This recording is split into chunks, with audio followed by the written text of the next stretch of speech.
Hey, I'm Jamey from Stonemaier Games, and today I'm going to talk about my favorite mechanism in the game Leviathan Wilds, which looks partially like this. The game is about players climbing up a giant Leviathan, as the game suggests, and plucking dangerous crystals off that Leviathan to free it. It feels, as you're playing the game, like you're attacking the Leviathan, but you're actually attacking these crystals that are on the Leviathan. So it is a climbing game, like you're literally climbing up a monster. The core mechanism of the game is this deck cycling mechanism. You're not really improving your deck. You're just cycling through the cards in your deck. But it feels a little bit like a deck building game in that you draw back up to a hand of, I believe, 3 cards. And within that hand, 2 cool things can happen. One, you're going to choose for your turn, you're going to choose one of those cards for its action points, the points in the upper left.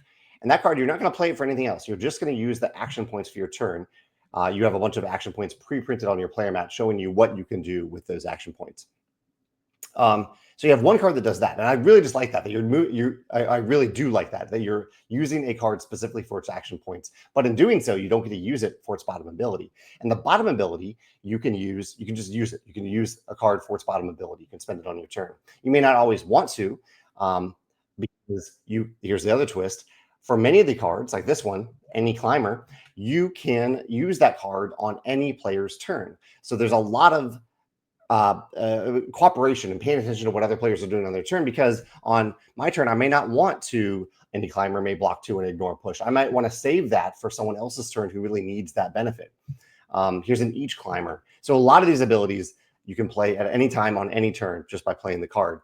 But you still have this one other element of the game of it plays into the balance of the cards of these higher action point cards, and they are typically related to stronger abilities. So do I give up a stronger ability to play a higher action point card, or do I use a lower action point card and save the powerful abilities to use on my turn or anyone else's turn? Some of the cards also have these additional icons that let you avoid penalties on your turn if you choose that as your action point card for that turn.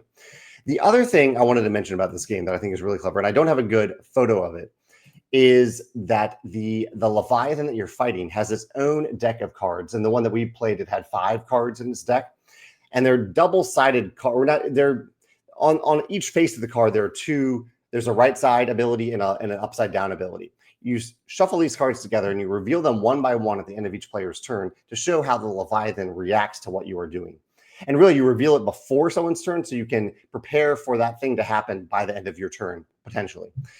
So I like this element of discovery, that you're discovering what each Leviathan does, especially as you take the first few turns of the game. And then you shuffle all those cards back together and you reveal one. And that one card, you actually rotate it 180 degrees so that the more powerful ability on that card is now in play. And so every time you cycle through these cards, the longer you spend on the Leviathan, it gets more and more powerful. I thought it was a really cool, streamlined, organic system for discovering what makes a Leviathan special, while also leveling up the Leviathan as you are getting strong, or at least not necessarily stronger, but better yourself as an opponent to the Leviathan, who, even though you're trying to help them, is still struggling against you. I thought these were 2 really clever mechanisms in this game. This action point system, I don't generally gravitate towards action point systems, but I thought this was a really clever one, and the way the monster levels up and that you discover what the monster does. Let me know your thoughts if you played Leviathan Wilds. If you have a favorite mechanism in the game, I'd love to hear about it in the comments below. Thanks.